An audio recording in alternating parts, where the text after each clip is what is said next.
fine. Yeah, not yet. Okay, Okay.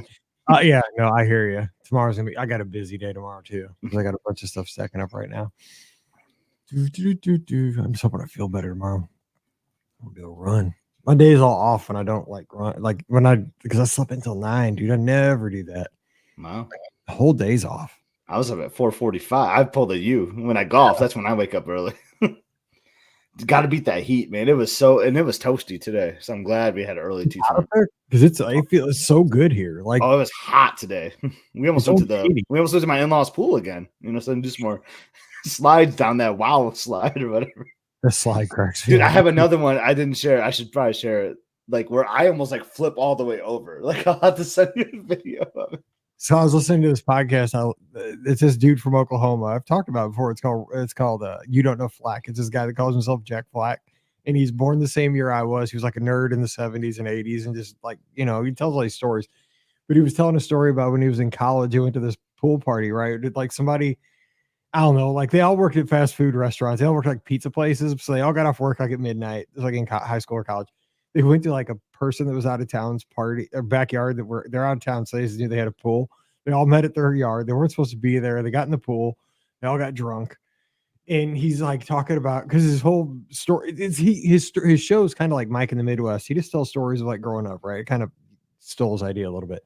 Anyway, he talked about the flying squirrel. That was his move, like for his dive. Oh, and he ran, and he's a big dude. He's like in my mind's eye, it was the most beautiful dive of all time. He's like, so I run off the deck, and he's like, and I'm like all arms and legs out like a flying squirrel. He's like, but the next thing I know, my best friend's got me in a headlock, pulling me out of the bottom of the pool like I'm drowning. Oh man, it was the funniest story. I'm on the treadmill. It's like 5:15 in the morning, running, and like I'm trying not to, because if you laugh and like you're trying to run, like it makes it even harder. But I'm picturing this dude because like he's like a big dude. I don't know if he was like back then, but like like it's something like totally me and you would do, like the flying squirrel, like like at Coronado or something. And you always picture like you look great in the air, and he probably looked like a mess, probably belly flop. Yeah, he's the flying squirrel. That's everybody sending him memes on Instagram or Twitter stuff. Yeah. So, I forgot that. Are you watching Big Brother? I have not yet. I need to get it. I know I need to get on it. I keep forgetting. I mean, it's not far in. Like I know you have. Well, I won't say you have more time, but you're at home, so probably easier to have the feeds on because I don't watch the feeds, but I always get spoiled because I follow that hamster, whatever that BB. Yeah, so I always know like who's won what, and then the episode airs, but. So, yeah, we haven't actually because I usually have the feeds on Pluto TV because they're free. Yeah. I don't know. I forgot about that because of our. It just started. Like, you haven't missed much. Just like the introductions, And it was weird. They did 2 nights just to introduce the players. Like, they did half the house one night, and then they're just trying to like boost rate. I feel like they're just trying to get as many episodes as they can, But I have seen it. I've seen like coverage on Twitter, and they were talking about because there's like an AI or something, and that's like the twist. This and there's like 3 noms, and then I've seen some of the details, but I saw there's like one crazy lady that's like giving it to everybody. So I'm very curious because that hasn't aired. That's going to air tonight, I think. Like that. I don't know. I haven't seen any of the show yet, so we're gonna have to go back and watch it. Right. So I think that's going to air tonight. Yeah, I'm curious to see that because like she was my least favorite based on the introduction. So like I don't know. Apparently she destroyed some dude like in like some like that's what I heard too. Like I can't wait to watch it tonight. I gotta see what she does. That's all I saw. I was like she just destroyed some dude like in the morning. An LSU cornerback's in trouble. What do you know? Let's see here. So who do we got? We got Craig Burnett. Flying squirrel's always a crowd pleaser over on Instagram. Yes, it is. The flying squirrel never fails. If we have bad ratings tonight, flying squirrel right off the top shelf. There it is. Well, I'll post that video of me like flipping over in a pool. Yeah, there you go. And then next week, if we're all good, we get the flying squirrel off the top. Hey, Carrie Huck from Floors over from St. Louis. Platinum Athletics represent Ms. Modular. Hopefully that's Mizzou. I don't know. All right, so we are going to have a live call-in show. So the number is 407-413-9395. Apologies for the voice. I've had a cold for the last couple of days, and it is not going away. So we'll just battle through, just like I did Mike in the Midwest this morning. It was rough. and we'll make it through. So you want to talk about the Disney news? We could do that. Little mini trip reports. We'll see what we got. We'll open it up and make it up as we go. That's what we do. All right. I think the band's ready. I think I'm ready. Scotty G's ready. He's got his hat on that says what's Caddy, I think. Caddy. Yeah, Caddy. There you go. Master's hat. Mr. Golf today. From Augusta. A place like no other. Here we go. Please work. Oh no, tell me Skype didn't just crash. Oh, it did. Why does Skype keep crashing? And when it does, I gotta get an email to get the code. Crash into me. All right. I gotta get the code, but I'll get that in a minute. So don't call yet because Skype's not up. All right, here we go.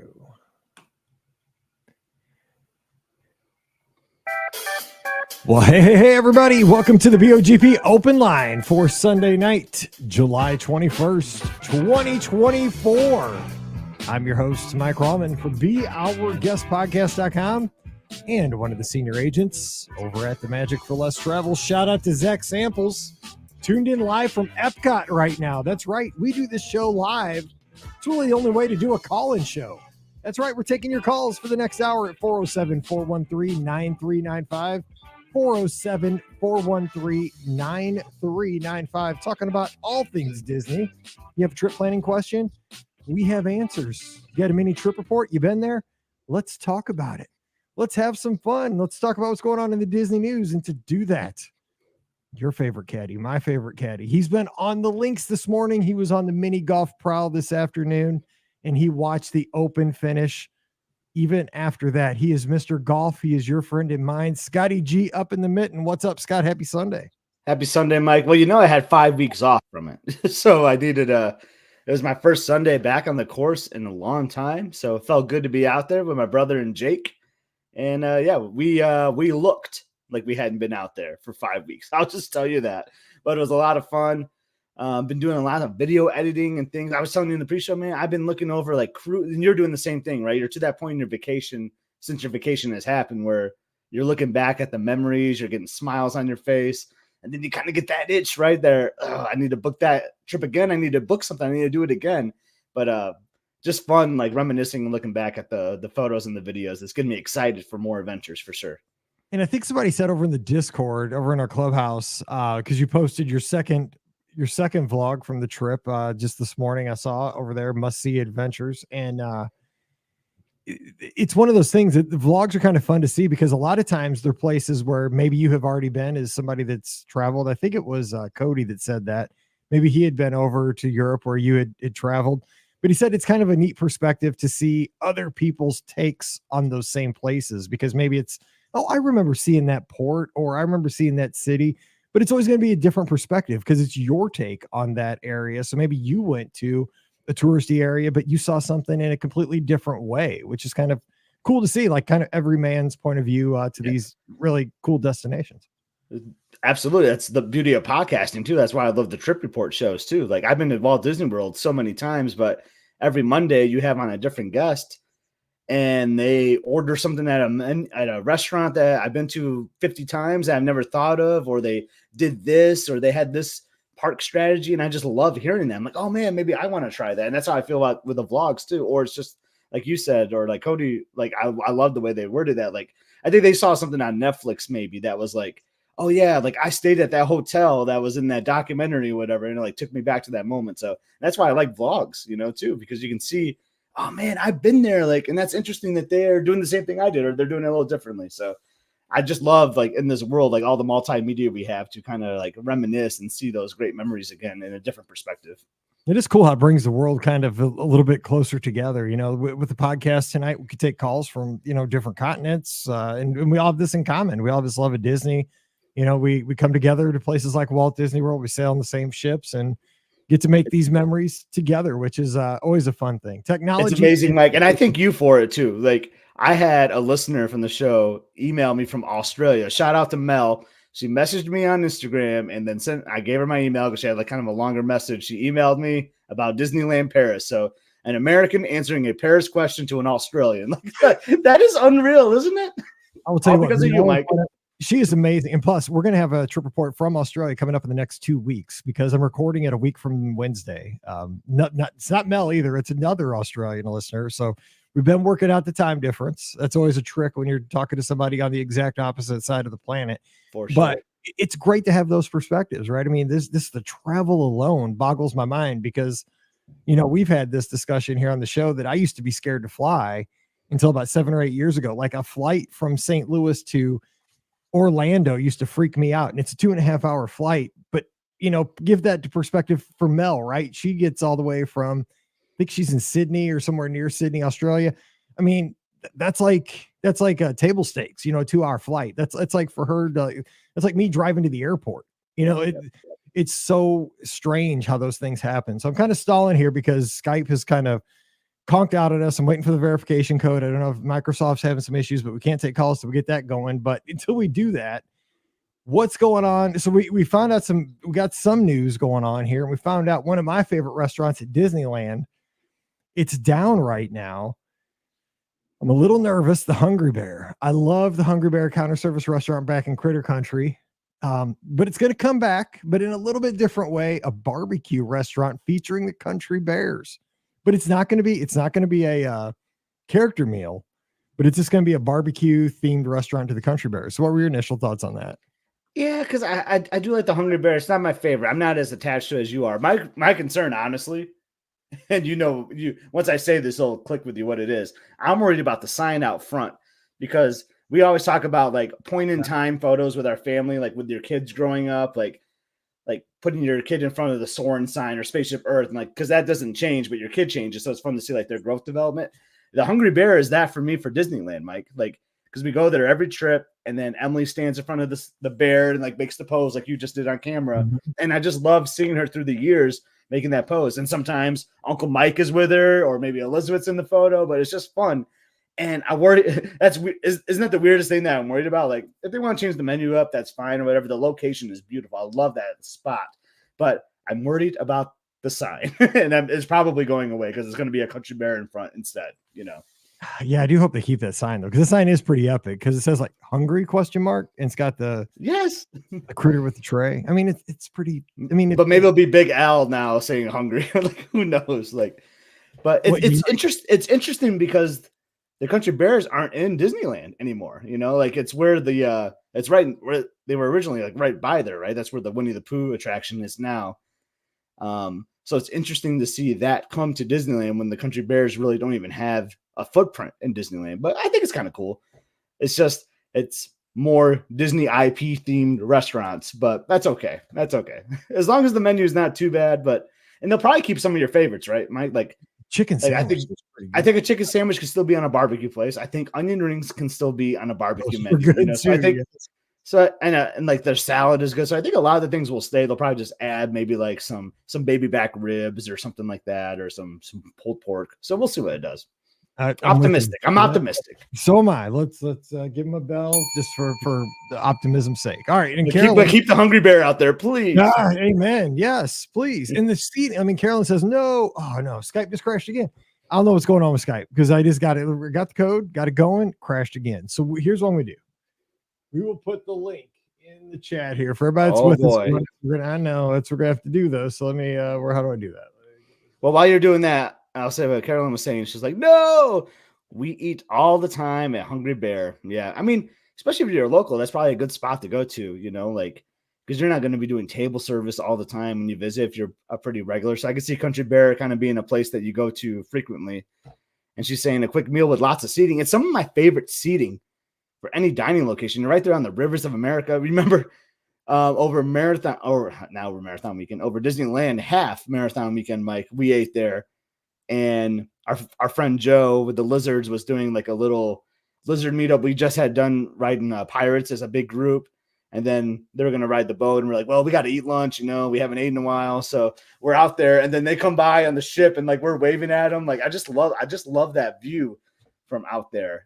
So that won't go away though, right? I mean, and the footprint's going to be the same. It's just better be happen to the theme, It's the greatest spot. I mean, yeah, they can't. I mean, I don't know why they would change it. You know what I'm saying? But I mean, Disney has been known to make weird choices when it comes to That's such a great thing. And then it goes away. They don't normally do that, but they have. But Makes why me a little country nervous. bears? Like I thought it would. I don't know what I would have thought, but like why country bears? I know it's a weird thing to do. Okay, I'm gonna give this one last shot and see what happens here. So got our single use code here. I'll I type it in mean, because let's see. I know some things, some softwares are still like trying to bounce back from the global tech issue we had last week. Yeah, They must use crowd. Was it CrowdStrike or something like yeah, that? this CrowdStrike. I mean, I did it at my gas station, so like I collect points where I save $1 a gallon, and we bring both cars. So like both cars are like half to 3/4 empty. So we went there on Saturday, put in my PIN number and all that to save my $1 per gallon because I'm going to max out at 30, save $30, right? No brainer.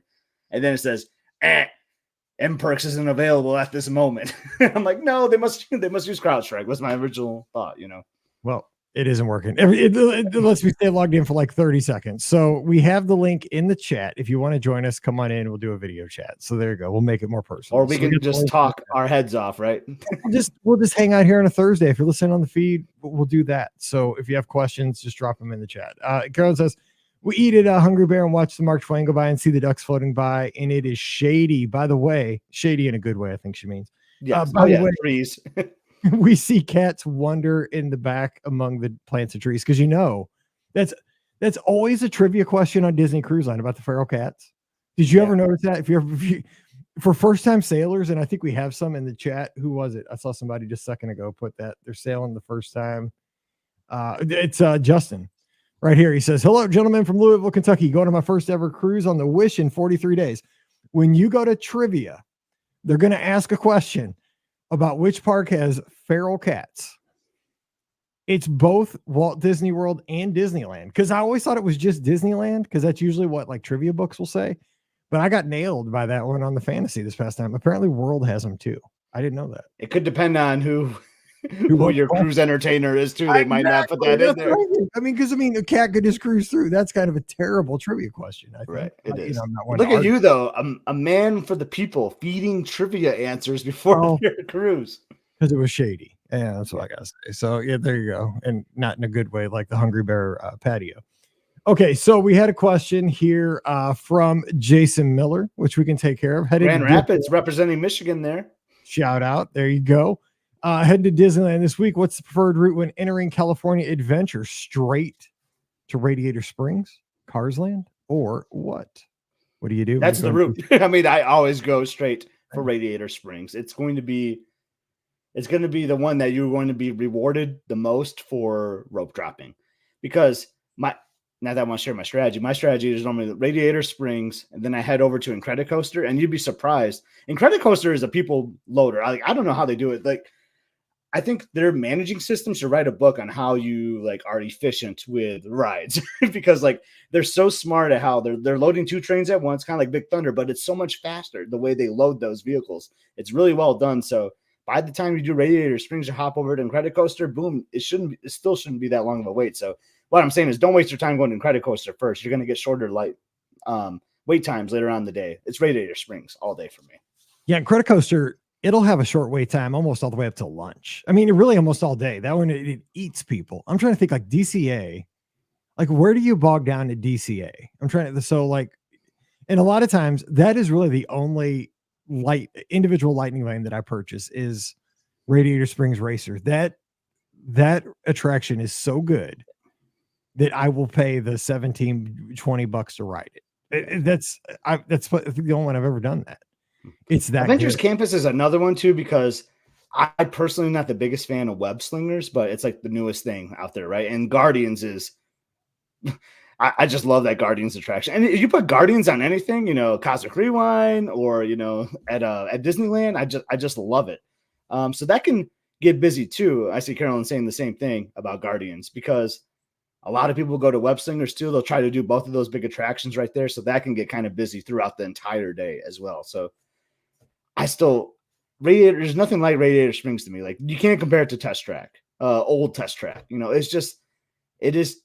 I just love it. And I wish I could have gotten my dad out there. He only had the one day in Disneyland. I wish he would have gotten a hopper so we could have done Radiator Springs, because I would have loved to see his reaction doing that. It's just, everyone in the family can do it. Everyone loves it. It's just that's where you got to go to start and end your day too. I like to do it at night too. I think too, the thing about DCA for anybody that's heading out there, especially Jason, is that, and so does Disneyland. I think any good theme park has this aspect to it. There's so many minor attractions that are so easy to walk past and say, I'll do that another day, or I'll do that my next trip. But things like the Junkyard Jamboree, Mater's Junkyard Jamboree, and Luigi's. Is it no the what's one of the little the Rollickin' Roadsters or something? Rollickin' Roadsters, yeah. I love that's my favorite at night too. Oh my gosh, with the lights. Yes, because I think a lot of people probably miss that. Like that is such a grossly underrated attraction. Like don't miss those other two attractions in Cars Lane. But then towards the back of DCA, you have like that Zeppelin attraction. You like the Goofy Sky School. I think that thing beat the crap out of my knees. Oh, it'll beat you up. But I love the swings, like the symphony swings and like the Zephyr, like you said. Well, you joined me, Elizabeth and Emily, and we did the Ferris wheel back there too. Remember? Not the crazy buckets, but yeah, I'll do the regular. Oh, I'll do no. I meant Ferris. I meant merry-go-round. Honestly, that's actually what I meant to say. We got some great pictures on that crazy looking merry-go-round. I don't know who those. Oh yeah. You got so that's actually always a slow loader too. Obviously, right? With I still call it Mickey's Fun Wheel. I know it's called like Pixar Wheel or something now. Yep. But yeah, that could be a slow loading ride too in the middle of the day, right? Because it's got to like load and then it's got to be cleaned. There's so many variables to that thing, right? It got to be cleaned 3 times before we got on it that day. It was a bad day. Mm-hmm. I was like, I don't know. Well, I will say, Jason, like I've said it before on the podcast. I'm not sure if you heard it. That's my favorite part. Like I love DCA. I know Disneyland has so much history and it's fun. Like Fantasyland at Disneyland is my all-time favorite land of any Disney park. But there's just something about the atmosphere of DCA. It's like the Hollywood Studios. It's got a little Epcot. It's just it's just chill. You got the Streetmosphere going on and all that. It's just an incredible park to me. I think it's vastly underrated. I agree. When you enter the park, it's so different than a Magic Kingdom, right? Where you have like a Main Street USA. I like that feel of, I don't know really what you got. The trolley there, you got, it feels kind of like old Hollywood-ish. My computer, Skype is freaking out right now. I don't know if it's a crowd strike or what, but I've never seen Skype do what it's doing right now. It keeps logging me out, logging me in. It's like an attraction in its own right now. Anyway, but we got the link in the chat if you want to join us. But it's got that it's a unique park to me. Like it's its own thing. And then you go left and it's kind of like, reminds me of the studios. Like if you go down there a little bit, like the old studios before Galaxy's Edge, which I find interesting. And again, another attraction that I think is grossly underrated because it's back all by itself, totally isolated, is the Monsters Inc. ride. I love that ride. That ride is so isolated from everything else. And I love that. It's a cute little ride. I could ride that. I just think it's awesome with the doors and Boo and everything. It's so fun. And the theater area gets overlooked, I think, too. They had that awesome, like Steve Rogers, Captain America show that was in there, and Philhar Magic. They have the Animation Academy. There's so many great things over there too, and can't forget the food, right? Like all the, everyone knows I'm a table service guy most of the time, but like when I'm in Disneyland, I'm not. I just love going to like the carts or whatever, like going to like the corn dog cart that they have out there, or just whatever. Like their counter service is so good. I just love, especially in that area. You'll find some lines for some legendary Disneyland items that there's no waits for out there in DCA. I just love it. And I don't want to book a trip to DCA, Mike. Dude, I'm so ready. And I was out there during that California Food and Wine Festival thing they had. Oh my, it was so great because it's smaller, it's more compact, and the food was just amazing. So good. Just so good. If you ever get a chance, and plus it was in like the spring. I think it was like in March. It was March. Yep. Oh man, if you ever get a chance to go to that, it was such a cool little event because it was just, it didn't have such a big footprint as Epcot, and because it was only probably like maybe 14 or 15 kiosks. It wasn't as overwhelming. It was like more compact. The food was all great. The drinks were, I didn't have a lot of the drinks, but everybody seemed to be having a great time. All that area to kind of have your snacks there in front of the World of Color area, like seating area with all those tables and that open area. it's more made, I think, for like a festival. And like it's that. not as stressful as Food and Wine in Epcot by any means, because it's Yeah, it didn't seem like it. condensed, you know?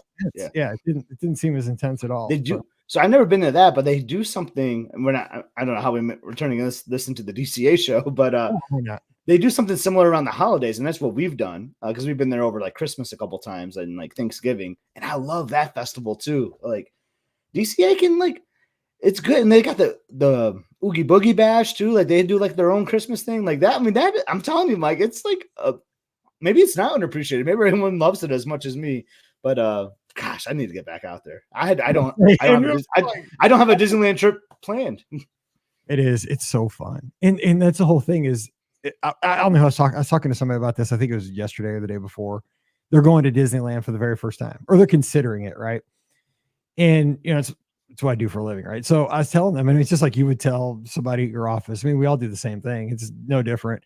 And I said, when you go to Disneyland, the question was, and here's a question. We could have this discussion right now, and you're going to say the exact same thing I would say. They were saying, I'm going to go either to Disneyland or to Walt Disney World, but it's going to be over the summer and it's going to be during a busy time. It was around the 4th of July, I think they said.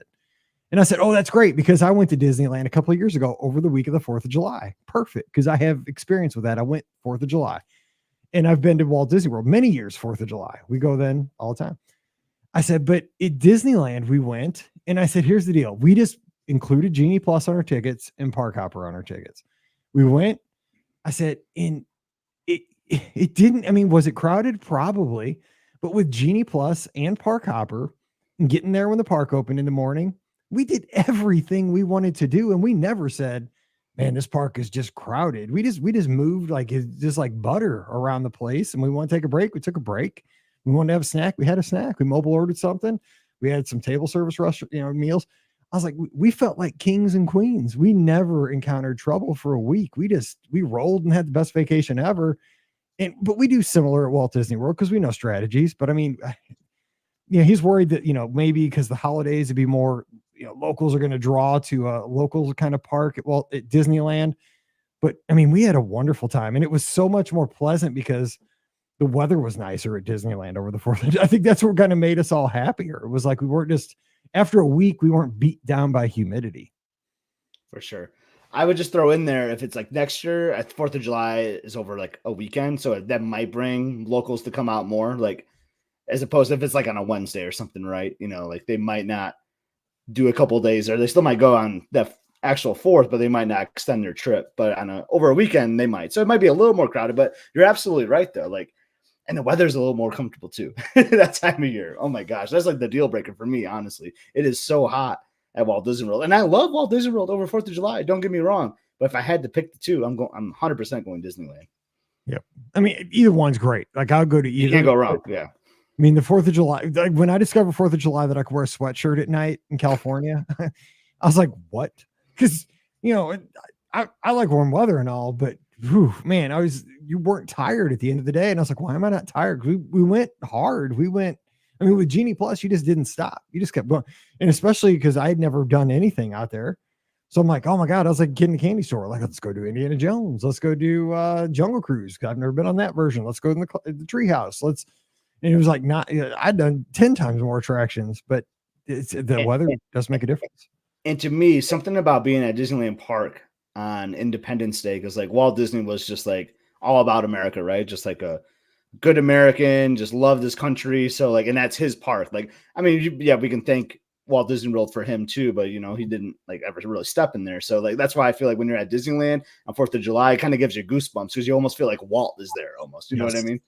Absolutely. All right. I think the phone lines are working. I just rebooted. Maybe it was operator error. I don't know. I shouldn't make fun of CrowdStrike. So, and if you were caught up in all the mess of the travel this weekend, like our good friend Jason, who was trying to get, we had a lot of folks in the clubhouse that were trying to get here, there, and everywhere this weekend. So I'm glad Deanna was trying to get home. It was a rough one. I think everybody finally made it. I was worried for Pam and all them because I think they're doing an Alaska cruise this like soon. So I saw a lot of them like flew out to Seattle like on Saturday. And I was like, whoo, I'm glad I saw a picture of them all together. I'm like, whoo, man, I'm glad they made it. They made it? Okay, because I haven't been keeping track, man. I've been kind of out of it the last like 12 hours. So good. Because This stuff's no. I mean, I saw like Adam Wainwright was in a airport today. I mean, he has like all the means of anybody in the world, and he's like, just don't go to an airport today. And I'm like, you're Adam Wainwright, man. You work for Fox. You're a former baseball player. Like, he's like, just don't do it. And I'm like, no, don't say that out loud.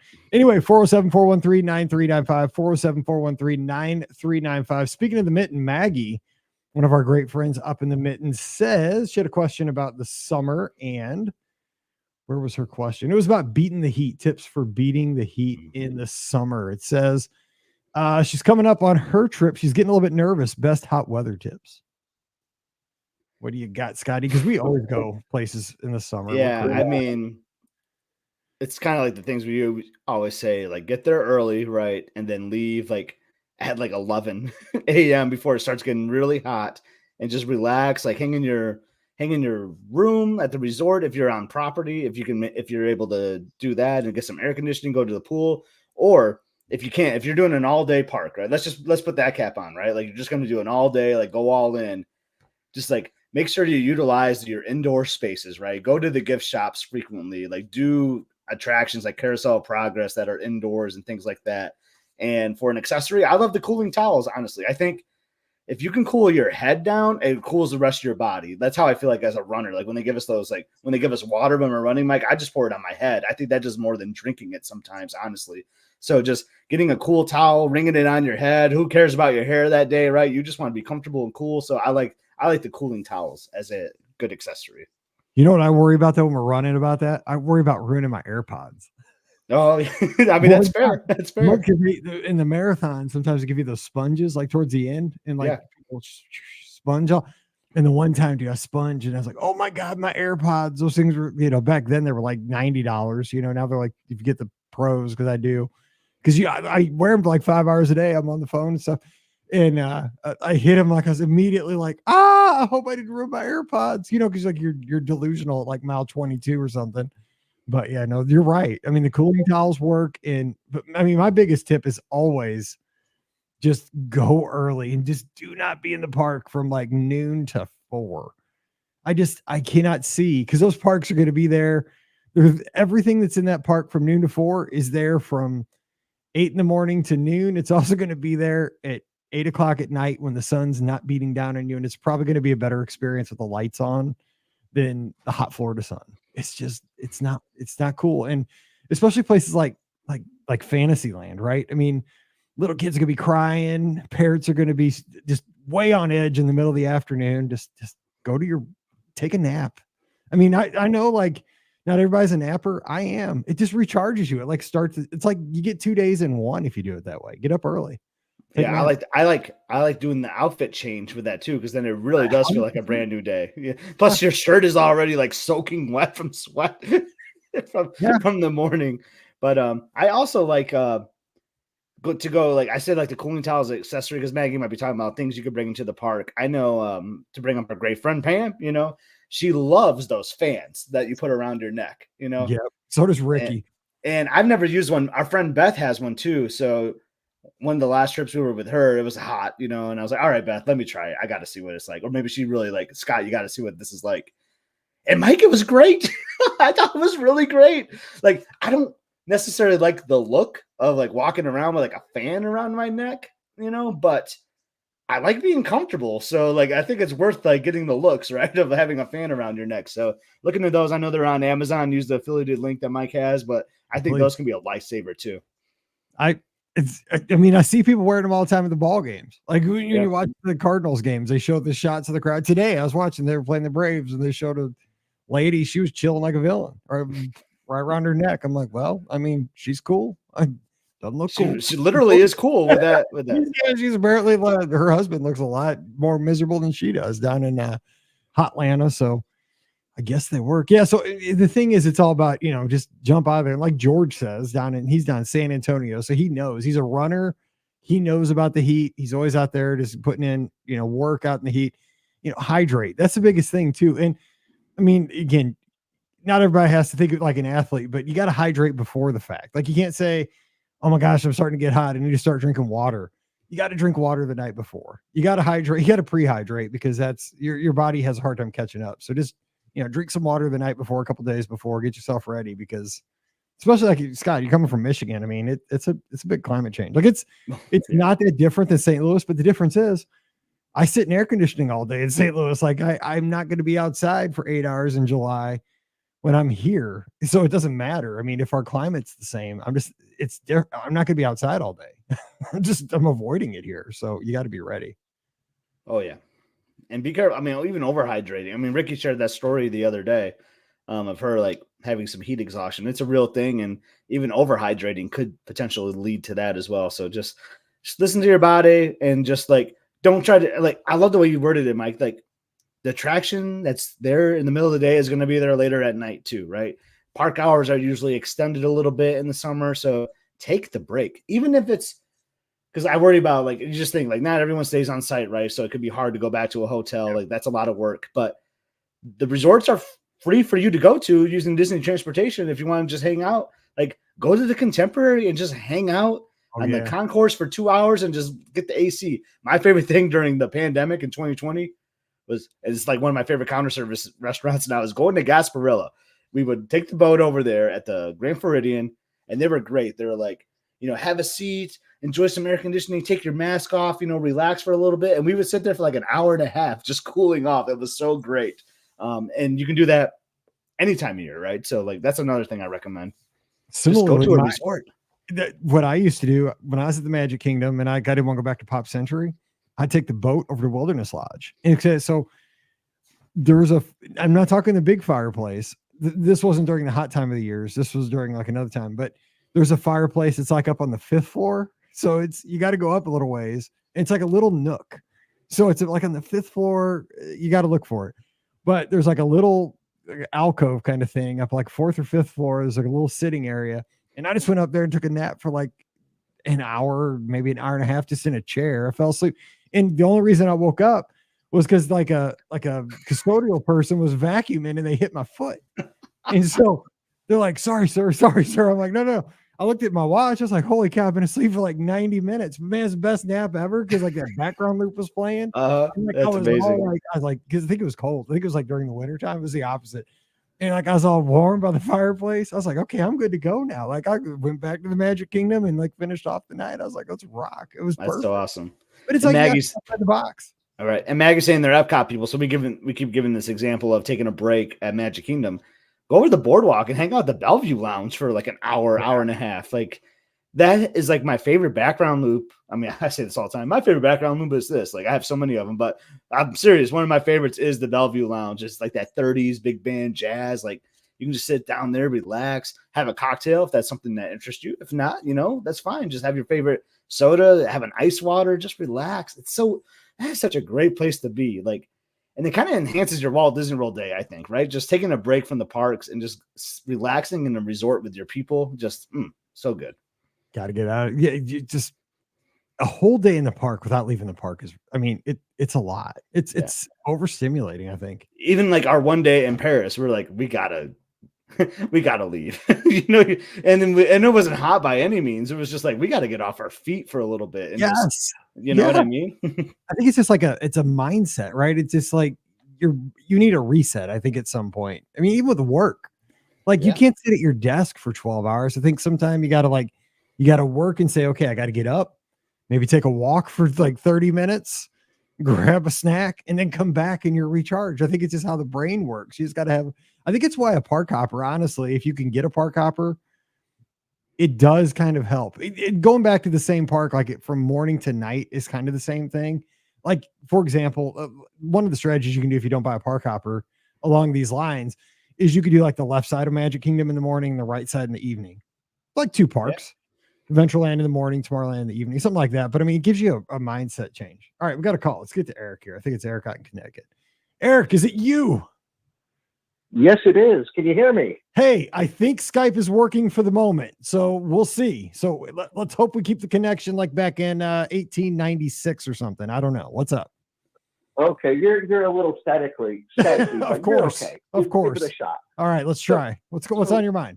I'm calling because 2 weeks ago I was in Disneyland, and I thought I'd give you a call and a little bit of tips and things that we did over there. Not enough for a full trip report, but some interesting things that I wanted to share. Sounds good. It's a Disneyland night, so let's do it. So we, the first thing that we did was we stayed at the Disneyland Hotel, which was wonderful. We were in the Adventureland Tower, which I'm told is the original actual tower. We did something that they offer at the Disneyland Hotel every day, which is a tour of the hotel. At 1 o'clock, anybody who is there can go and meet by the hat, and you'll have a guide that'll give you a 1-hour tour of the history and locations in the Disneyland Hotel. And I think there were maybe 4 other people on this tour. And it's really like this little hidden treasure. They talk about the people who originally owned it, which wasn't Disney. It was now I can't remember their name. But it wasn't originally a Disneyland hotel owned by Disneyland. It was owned by someone else, and they only bought it in 1988, I think. And they showed you all around the place. If anybody is in the area and they're not staying at the Disneyland Hotel and they want a great taste of it, they definitely should take that tour. Have you ever taken that tour? Any of you? I didn't even know it was available. I didn't know it existed. And I love the Disneyland Hotel is my favorite. And I've stayed there 3 times now. And I didn't even know that was an option. But guess what? It's on my radar now. Oh, you absolutely have to take it. It's only an hour to an hour and a half. They go through the history from when it was just, as she said, it started out as 8 rooms and only 7 of them were actually available because one of them had to serve as the offices, to all the different ways they has been configured through the years. They talk about the theming of each of the towers, how the towers have kind of moved around as Disneyland has developed. The only place you don't go is the new BBC building. They save that for, it just hasn't been worked into part of the tour yet. But it's definitely worth taking it, especially if you are a Disney fan. And it's a great midday break. It's only an hour long, takes place around 1. You really should check in at the desk and tell them that you want to do it, because they said sometimes space is limited, but usually, like, most people don't even know about it. I'm glad you told us.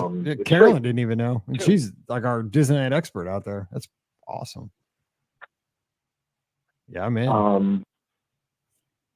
We tried the new restaurant that they keep talking about at the Pixar Pier. Great Maple.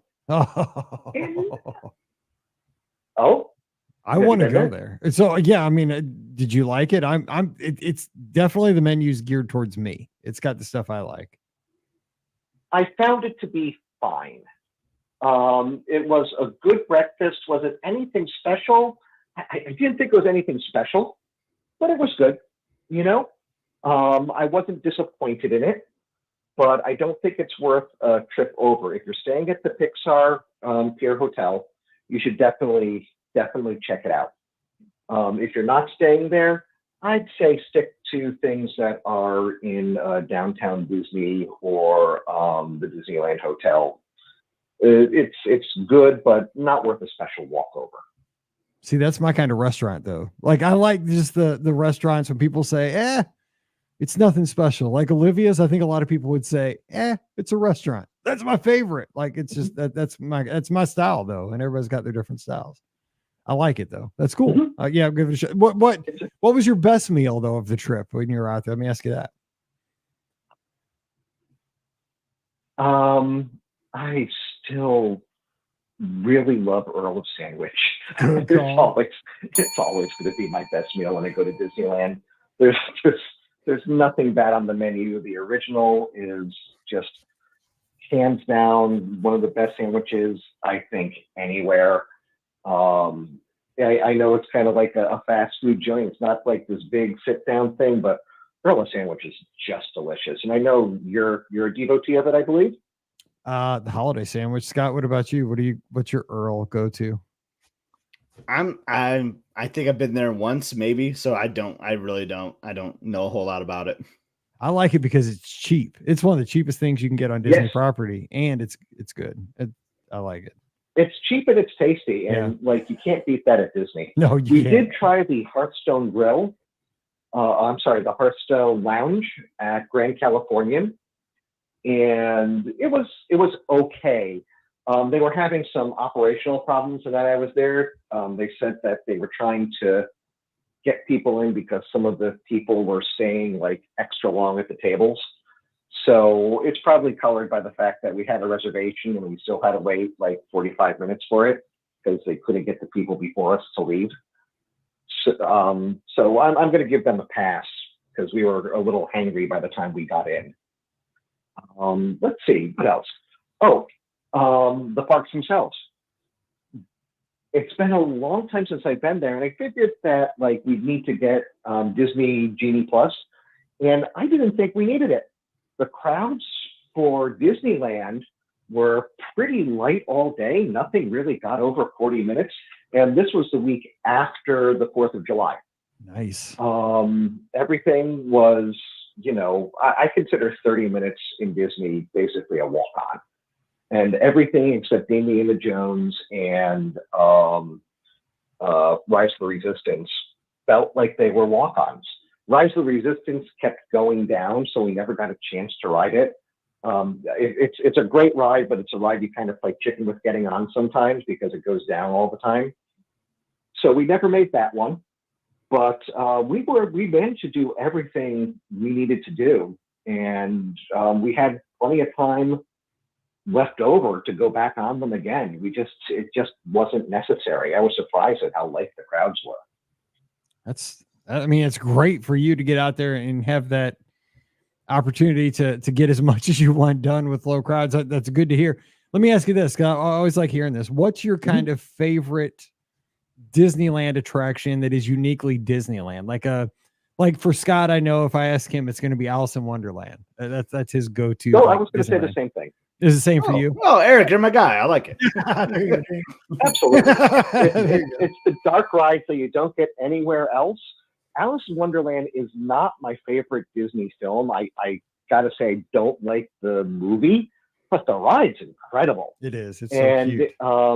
The upgrades that they put in it when they last refurbished it, they added, a few projection technologies and a few extra things, are really well done. It's a very special ride. When you go outside on the top, you have the monorail next to you. You have the Matterhorn next to you. You can see the teacups and the storybook canals. It's just quintessential Disney. And it's one of the original rides too. There's something really special about it. If I was going to ask my girlfriend, Donna would say it's a storybook canal. It's relaxing.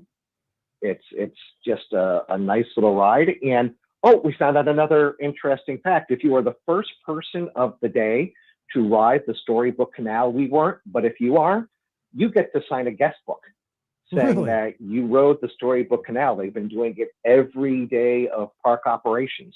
Huh. So if you run right there, you can get your name in the guest book at Disneyland.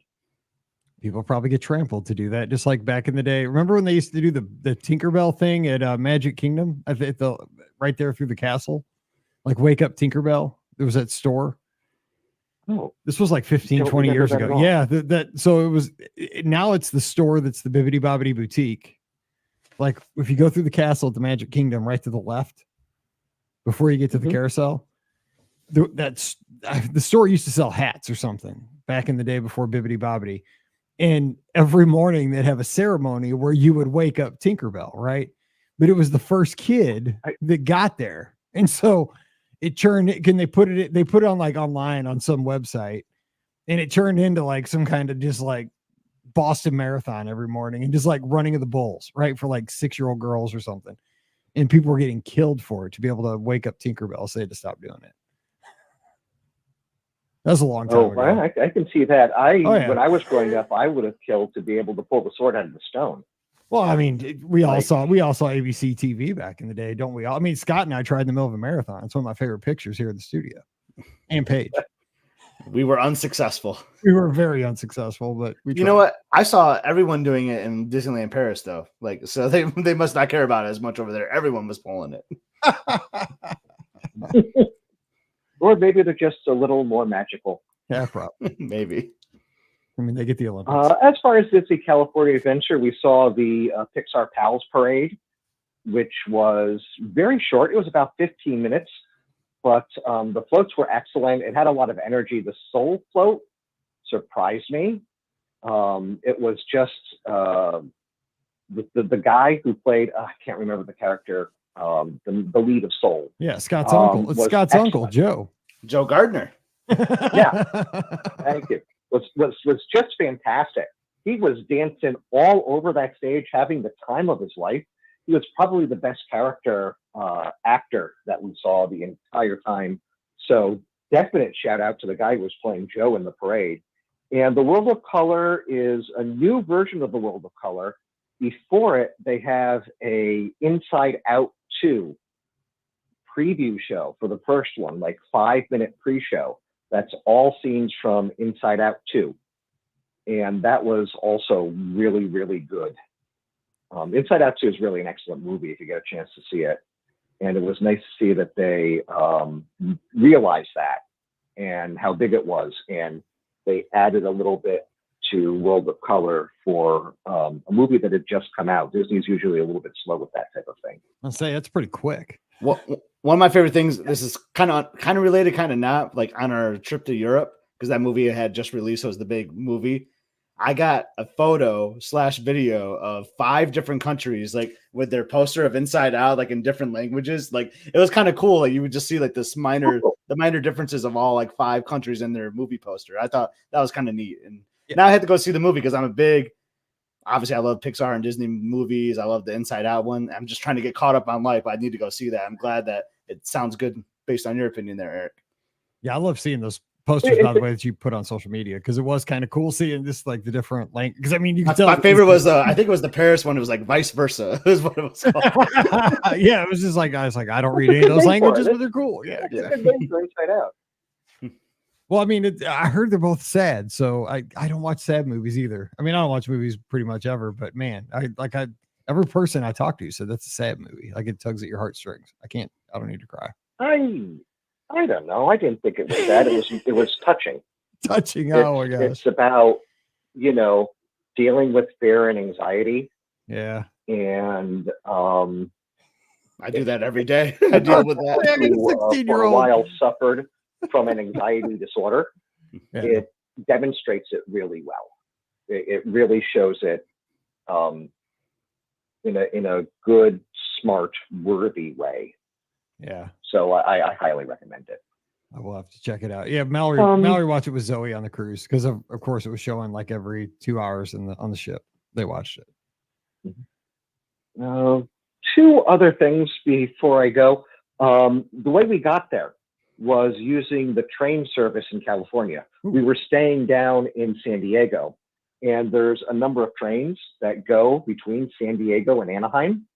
The Amtrak goes like 4 times a day, and it was only $24 each way. But there's also something called the Coaster, I think it's called, which goes from Oceanside near Encinitas, maybe 20 minutes outside of San Diego, and that was $12 each way. It's really easy to get to the train station in Anaheim, and then either a short bus or Uber ride to the parks. So if you have anybody out there who's going to be in San Diego and they really want to get a Disney fix, take a look at the train schedules in Southern California. The ride there is beautiful. You go right along the coast.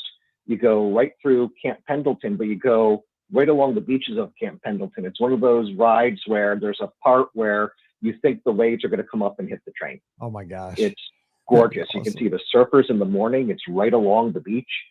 And that's about 20 minutes of the trip, and that alone was worth the ticket. It was beautiful. Sure. And it's that cheap. Oh my gosh, I would love to do that just for the attraction of that. Like, forget the practicality if you're going to Disneyland, but just to see the views and all that. Oh my gosh, that's cool. Well, we were talking like, if we lived in San Diego, we'd be up there like once a month. Oh yeah, using this train.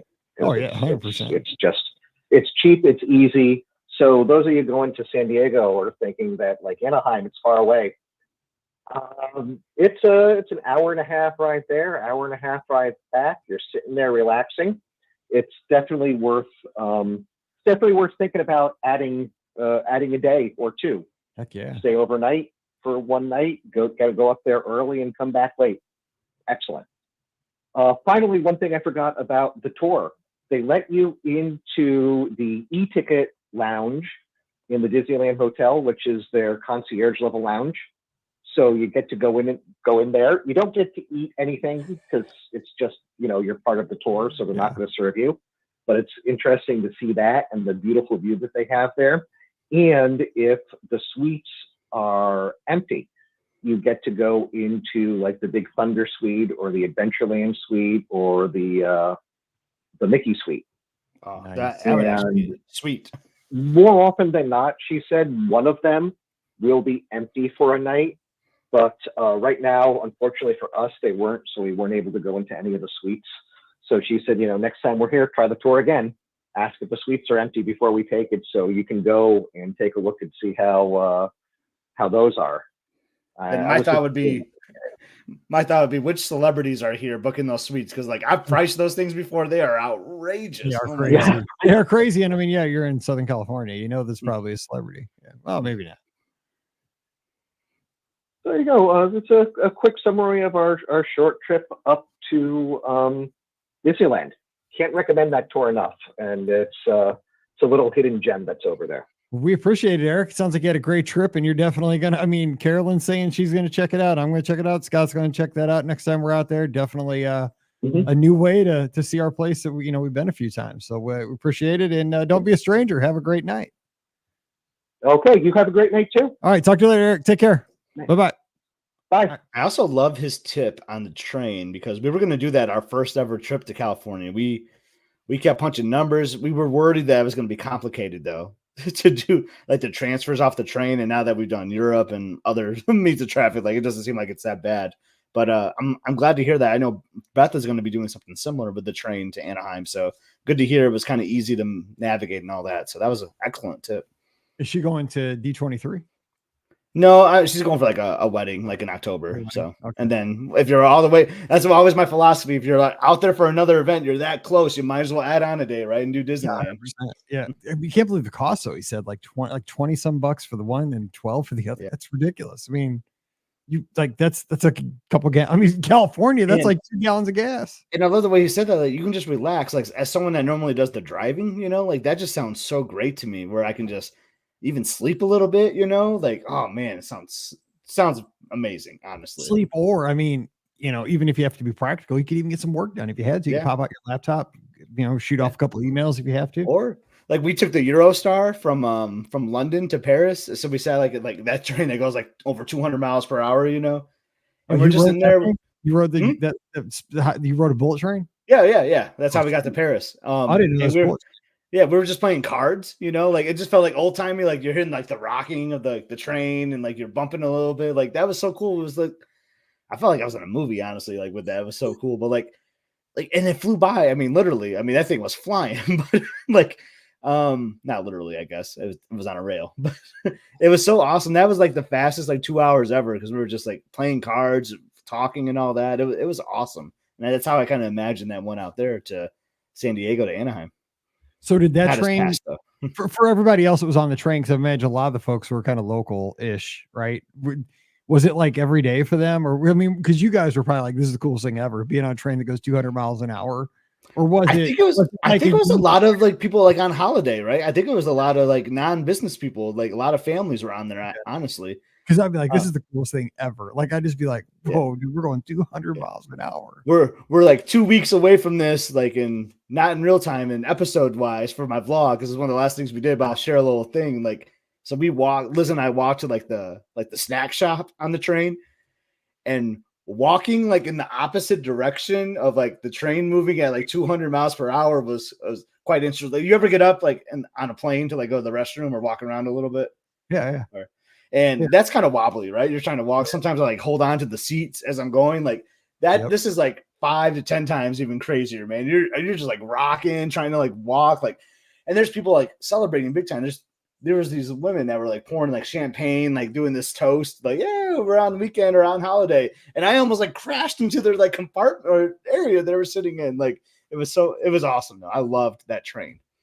I'll have a lot of video of it coming up. Yeah, that's really cool. I mean, and that's one of the things I don't know why, Europe obviously has those, has rail connections everywhere, right? I mean, just that's how they get around.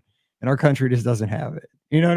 Before I was scared to fly, right? I wouldn't fly anywhere. I was always like, God, why can't our country have high speed rail? Yeah. Because I would seriously look at Amtrak all the time and be like, okay, I just want to take Amtrak because I didn't want to drive.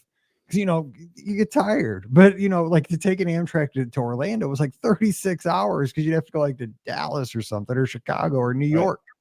Oh, that'd have been the best. Funny you say that. So in Emily's government class last year, one of their assignments was like writing to like a politician, like a local politician. So she wrote a letter to one of our senators, and it was about that exact thing, Mike, like to bring like the high-speed rail to the United States. And she did all this research and had all these numbers as to what all the benefits are, what the cost would be. And like, it was like really elaborate. Like, cause she wants that too. Like, how great would that be? Like, it would be awesome.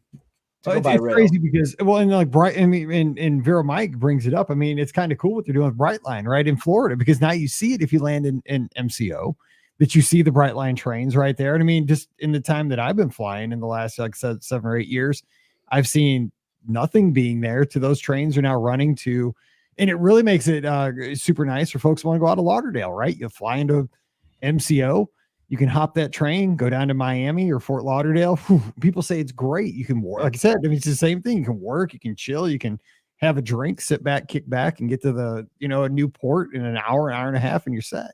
That's what our WDW Today buddy, our former buddy Hotchberg, that's what he does all the time. Because I think he's based out of Orlando and he cruises out of Miami all the time. He loves it.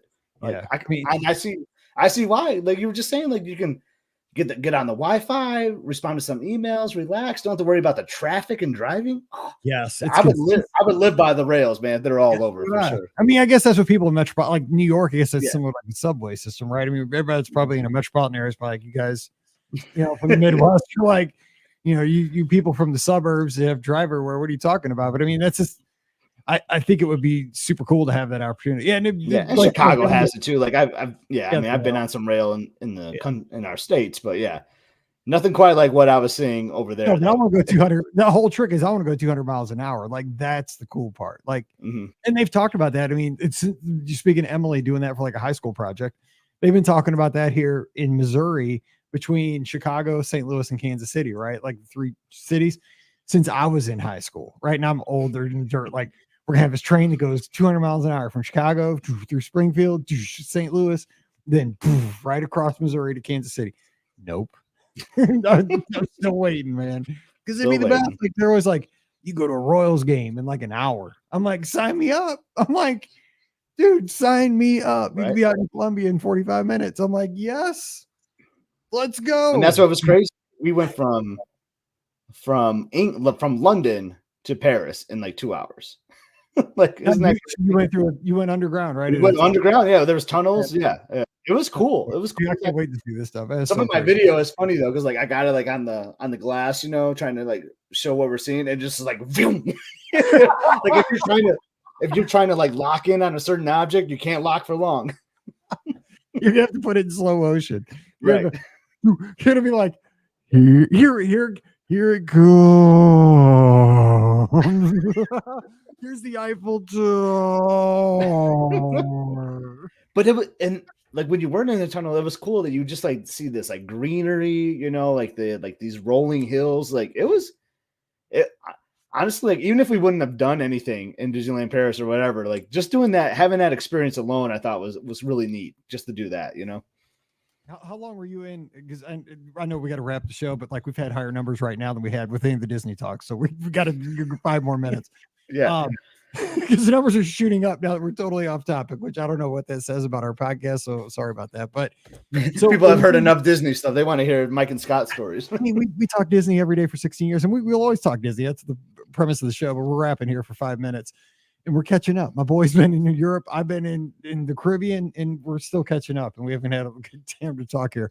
But so when you were in Paris though, because we're going to get to this in the vlog, but it's going to take a little bit because you're still just barely in London at this point. You're in Abbey Road. You're crossing the road there. and you're getting adjusted to time zones still. This is when you're. Oh, did you watch already? I haven't watched it yet, but I saw the tease. I got that's what I'm planning on watching. You like the tease? Okay, there. I read the tease, but so this was at the end. What was something in France though? Like, because I know like you were kind of sad probably because you knew it was kind of coming to the end. Like, what was something that kind of jumped out at you that surprised you about France though? Like outside. Okay, so like Paris in general, or just France? Just France. So I'll tell you. Let's talk about that Eurostar trip. So the train station was unbelievable. Like the structure of that thing, and like we just don't see stuff like that in the States. You know what I mean? Like this is hundreds of years old. Like, and it's just this unbelievable structure. Like the logistics, they know what they're doing there. So we get out into like the city center off of this train. And like I feel like I'm pretty good at like navigating and like getting cabs and cars and like all this stuff, but like I kind of had to like stop for a second and think like, what is going on here? There's hundreds of people, thousands of people around, and there's like 30 taxi cabs lined up. There's cars honking everywhere. I'm like, what is this? Like, this is not the Paris I know. You know what I mean? Like, does anybody speak English? I mean, are you able to get by with a little bit? Because I ordered a car, but this is a nightmare. We'll talk about it in the vlog, but like, I could not find the driver. Okay. Oh. And he said, I think I posted this on social media, might not remember. He was like, meet me at the Burger King. Like the way he spelled it was like really funny. Yeah. So I'm looking for the Burger King. And like I don't see that castle from Impressions of France, right? Yeah. So I'm looking for him, and then there's like all these cab drivers. You need a car, you know, I'll take you. And I'm like, I almost like gave up. It's like, yeah, I'll go with you because I can't find this guy. Anyway, I find him, and he's rude to me right off the bat. You know, I'm like, okay, I'm in Paris for sure. The guy's being rude to me. It's so true. I'm not trying to be like a stereotype here, but like, and then he was like blaming me, and then like he gets our luggage, like I'm gonna take you anyway. But I'm like, I hope I paid for it. Exactly. Are you supposed to? I'd have been like, what? But he gets our bags, and then he's like, I'm sorry. It was actually my mistake. I was in the wrong place or something. And I'm like, oh, okay. So you yelled at me, and then you're admitting that you were wrong. Like, I don't know. It was just weird. So anyway, driving through Paris there, like, so we didn't go by the Eiffel Tower or anything like cool like that. But like the parts that we saw, it just wasn't what I expected. Like it felt dirty. There was like graffiti all over the place. Like really, yeah. And I don't know if it was the Olympics because like there's like cops like everywhere, like security everywhere. So it might have been like prepping for the Olympics a little bit. So yeah. And I'm someone that's like I'm not gonna like take a first impression. Like if you go to a restaurant, if they had a bad night, I'm not gonna write it off. You know, I like to give things chances and opportunities. So I'm not gonna like write off Paris by any means.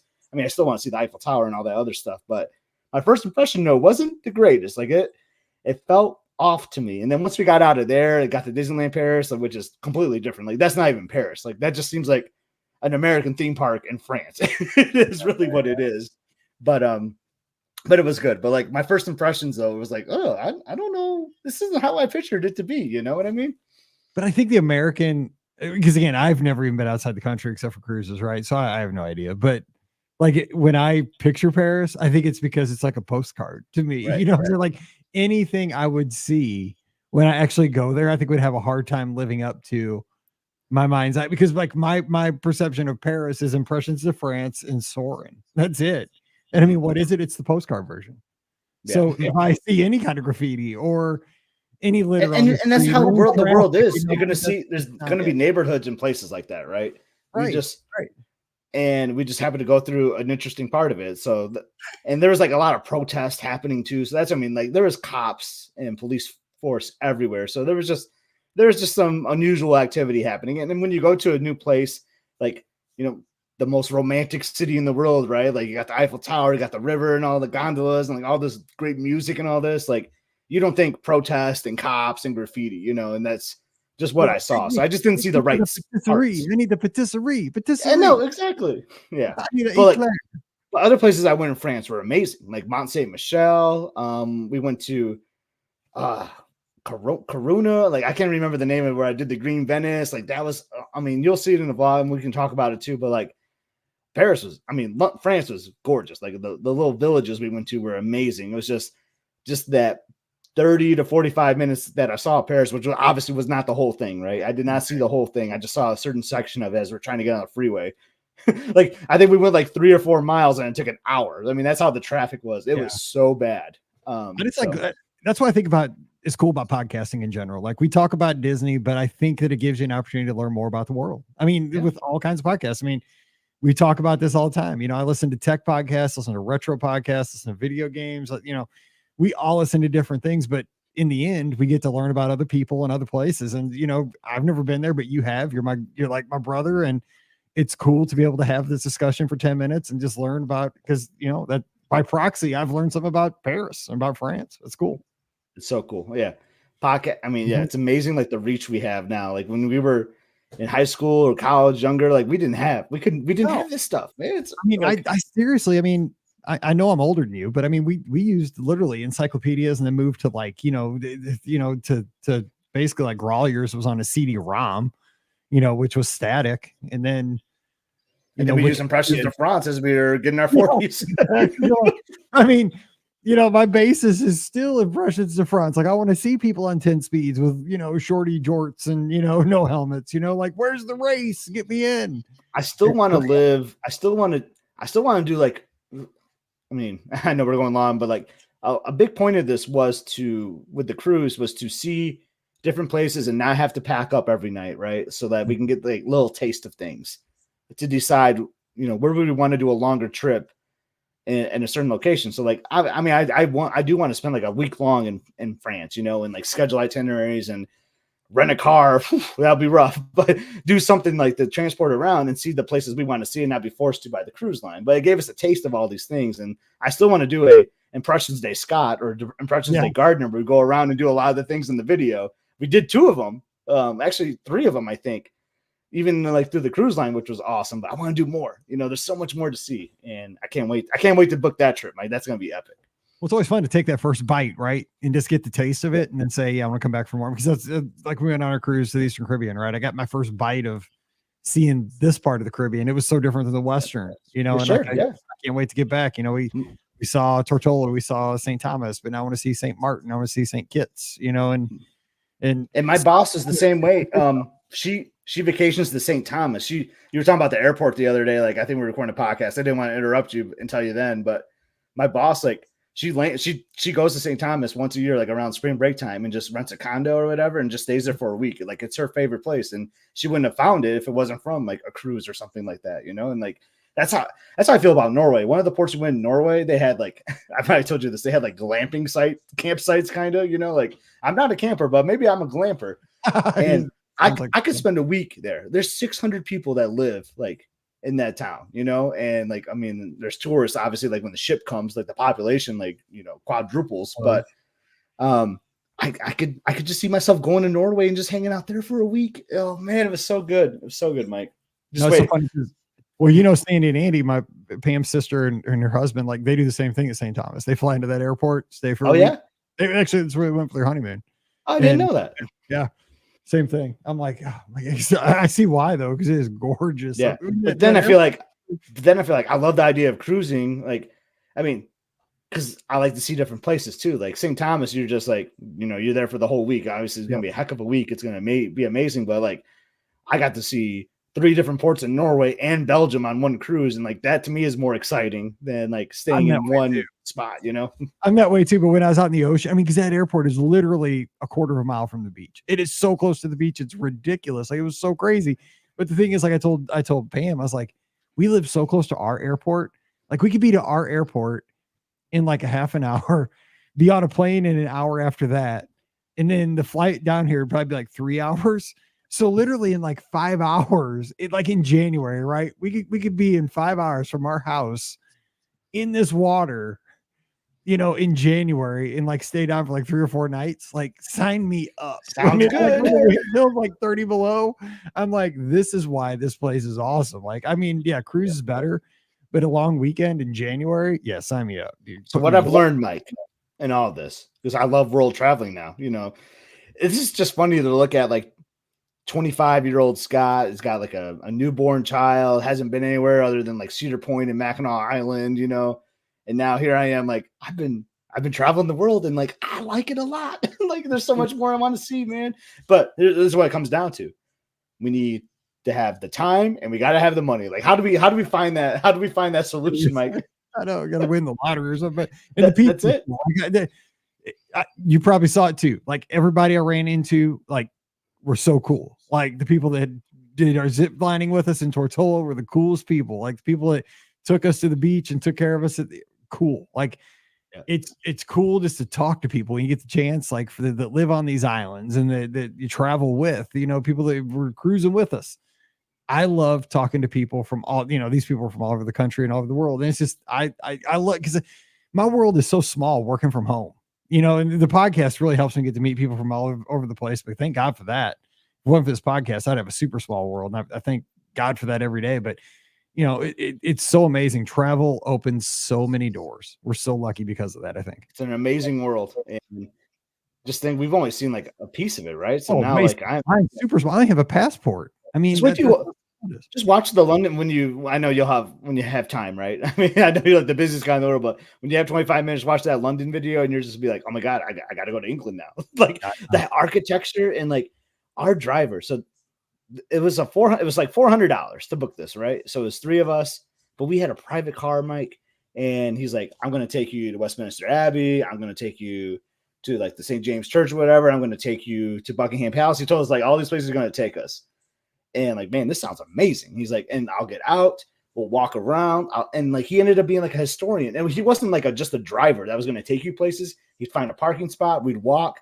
And as we're walking up to the place, he'd like stop us and show us what this emblem meant on this wall or what that pub, like when that pub was built or whatever. Like, he was like a historian, Mike. This guy was unbelievable. And then it was just, I know $400 could be a lot of money, but it was private.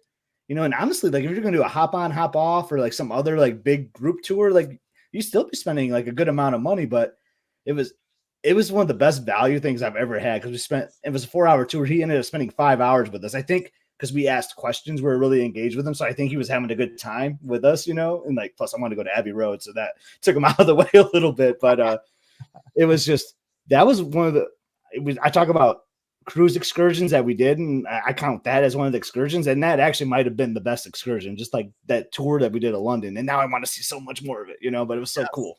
When everybody in the clubhouse, I remember that day, was super worried who was taking your pictures because I think they were worried people were going to run off with your phone. I think well, we were talking about that in the live show the Sunday before. Yeah, nobody said it out loud, but I'm pretty sure the whole clubhouse was worried somebody was going to steal your phone, like because you guys were all in the picture and we could tell they weren't selfies. So like people were sure somebody was going to run away with. And he was so great though. Like the girls, he would be walking up to the place, like, all right, girls, like, make sure you're protecting your crossbody bags right now. Like this is there's been some thieves around here, And I left his. I thought you had a driver, and I thought that he was taking the picture, but I didn't want to say it because I don't know if you were going to say it. But everybody was freaking out about who was taking your pictures. I didn't want to say anything, but yeah, everybody was like, "Dude, his phone is getting stolen for sure in London." I was like, "I think he's okay," but yeah, it was so funny. Everybody was worried about you, Scott. Yeah, I appreciate everyone was worried about me. Oh. And that was, I wish I could do it again, and we will do it again, I think. But like, we had been awake for like 26 hours, and then my plan didn't work about sleeping on a plane because I woke my family up at 3 a.m. that day before, so we'd be tired, We slept for 2 hours, and then like we started the tour. Like I was like still tired, like, oh my God, this is gonna be terrible. But no, it was unbelievable, Mike. Oh my God, it was so good. Adrenaline's a wonderful thing. It really is, and it was a beautiful day too. You just wait till you watch the video. Sky everywhere. Oh my God, it was so good. That's why I told Pam, my wife, I thought London was supposed to be cloudy and rainy all the time. Look at their day. I was like, it's the most beautiful day. It's perfect. There's not clouds in the sky. It's beautiful. I say that on the episode 1 when we're going to the airport. My mother-in-law's in the video. Is like, what's the weather going to be like tomorrow in London? I'm like, well, it's always like cloudy, foggy, overcast, rainy, but nope, 74 and sunny is what it was. Awesome. That's good. Well, we've gone forever. We've done 2 shows. We could do a lot of. We're giving everybody a good Thursday's worth here on the feed. So anyway, we'll be back again next Sunday. Not to plug it, but some must-see adventures. Like I'm working on editing. I'm trying to get 2 episodes a week, which is going to be a lot of editing on my part. But I would love if you just watch. I'm still beginning to try to figure it out. I'm recording on my iPhone. Newsflash, I just bought a new camera. It's supposed to arrive this week. So new vlogs. Looks bad. That thing looks sweet. I looked it up on one of the sites. It's an investment. I feel like people like the vlogs. People like we were kind of funny, right? So like it's an investment, but I think it's gonna be awesome. So now I'm itching to record some new stuff. Yeah, I know that's not because when you get a new toy, dude, you're gonna be recording everything. You're gonna be like, Let's go to the car wash. I got to get But some audio. In the car wash. right. I don't know if people will like that. Would people like that? Let me know. Would you like the gardeners in the car wash? Yeah, ASMR action or something. Oh, Yeah. But no, seriously, I still have 17 more videos to share about this, about some of the stuff we're talking about. Won't be like those professional vloggers where you see like 500,000 views. No, it's just me, Scotty G, right, with Mike. But it's fun. I think you'll get fun. If you like the podcast, I think you'll like the vlogs. I really do. It's like the Be Our Guest podcast. We're just a friend in your ear or on your screen for Scotty G and the fam. I mean, taking you right along on the vacation, so right there. So yeah, it's gonna be fun. So check it out. Check us out. Give us a review on Apple Podcasts if you don't mind. I haven't asked for that very much, but if you could, we'd appreciate that. 5-star reviews help other folks find us. We'd love to have that this week. Book your next trip with us over at the Magic for Less Travel. We'd love that. That keeps Pam happy and keeps me employed. So that really helps. Just go over to themagicforless.com. No additional cost to you. So that's great. First class concierge level service every time. And if you book a Disney cruise, onboard credits, you get money. It doesn't cost you anything, and you come out ahead. Money in your account when you arrive on board. And if you book a Walt Disney World or Disneyland trip, Disney gift cards right there to spend as well. So you come out ahead either way you slice it. I think that's from a Disney attraction somewhere. Yes, it is. Which one? It's Jungle Cruise. Jungle Cruise, that's right. Which they do not have in Disneyland Paris. That threw me off in their Adventureland. I was trying to find the Jungle Cruise. Yeah. Mm-hmm. That's crazy. Anyway, check them out at themagicforless.com. Also, please use our Amazon affiliate link, beourguestpodcast.com/Amazon. And thank you to our Patreon supporters. $5 a month is all we ask. It really does help support the show, keeps us going. Thank you to the folks who already do that. You get a bonus show if you do that. It's called Mike in the Midwest. Comes out every weekend. Please come on over patreon.com/beourguestpodcast. You can give us a follow on the socials. Scott's at Epscott, EPSCOT. I'm at Be Our Guest Mike. And of course, we want to see you in the clubhouse. That's our Discord server where the conversations go all the time. And we talk about everything. We have channels for sports. Currently, we're talking about what we got, the college football game that just came out for all the systems. We're talking about, I don't know I'm trying to think what's going on.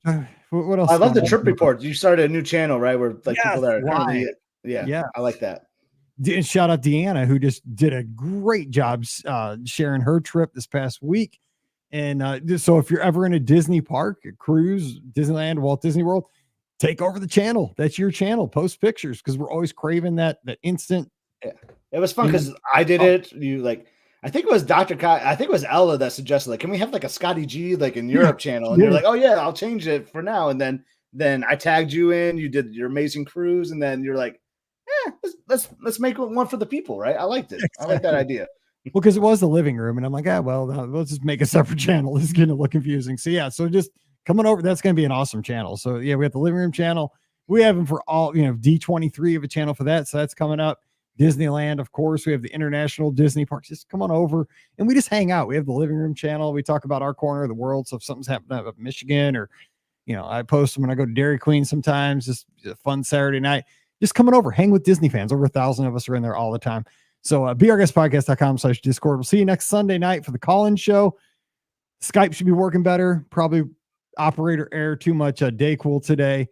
And we'll get that squared away next week. So until we talk to you again, we'll have some great shows this week, Monday, Wednesday, Friday. Let's do it. Let's keep the show awesome. So for Scotty G up in Michigan, I'm Mike here in Missouri.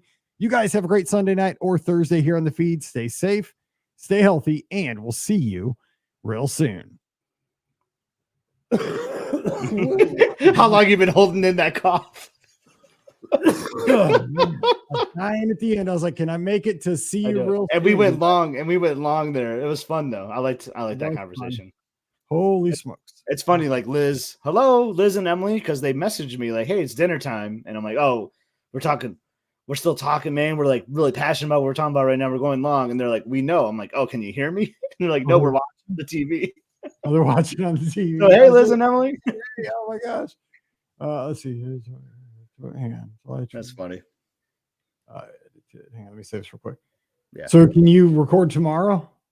Yeah, I think because Pam's going to be gone. I'm pretty sure. I think she's going on Alaska cruise. See, I didn't even know she was going on Alaska cruise. I think so, because like Jocelyn and them are like in Seattle right now, and I remember they were like going to go on a cruise, so I assume that's where they're going. Well, she just got off Utopia.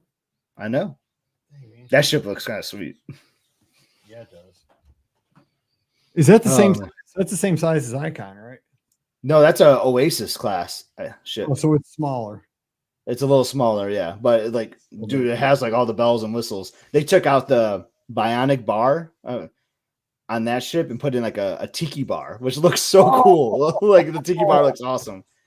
I can't wait to have her. Yeah, But it's like a Florida tiki bar because they're like tiki is more like, you know, Yeah. Polynesian culture, so they're trying to make it more like a Florida type tiki bar. It's called like the parrot bars. It looks really cool. nice. Yeah. Oh man, But- she gets to do that and then go on an Alaska cruise. I know. Yeah. She can take me. All right. She's Well, on. Yeah. I will send out a text and get Ricky, and we'll. I was just planning on it for tomorrow. Yep, I'd appreciate it. All right, we'll Cool. have fun with the girls. Yeah, take some medicine, feel better. Hopefully, you sound a little better tomorrow and feel better. That's the plan. Let's hope. All right, I'll see you All right, tomorrow. well, thanks for talking about the channel too. That was awesome. Yeah, absolutely. Appreciate it. 100%. It's awesome. All right, I'll see you tomorrow. All right, see you. right, Bye, everyone. See you, everybody. Bye.